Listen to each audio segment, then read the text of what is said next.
ഓം ശ്രീ സായിരാം.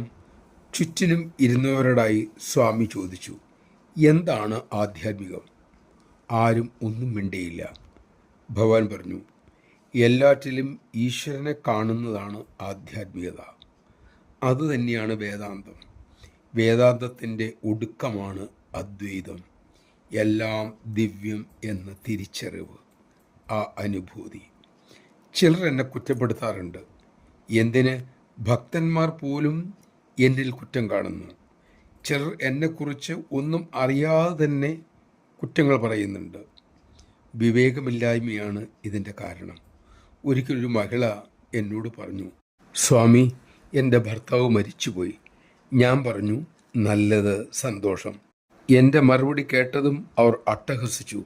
എൻ്റെ ഭർത്താവ് മരിച്ചതിൽ എന്ത് സന്തോഷമാണ് താങ്കൾക്ക് കിട്ടിയത്? ഞാൻ എല്ലാറ്റിലും നല്ലത് മാത്രം കാണുന്നു.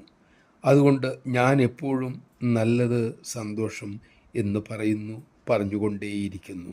ജയ് സായിരാം. നാം ബോധപൂർവം വരുത്തിക്കൂട്ടുന്നവയല്ലാതെ സംഭവിക്കുന്നതൊക്കെ പ്രാരബ്ധമാണ്.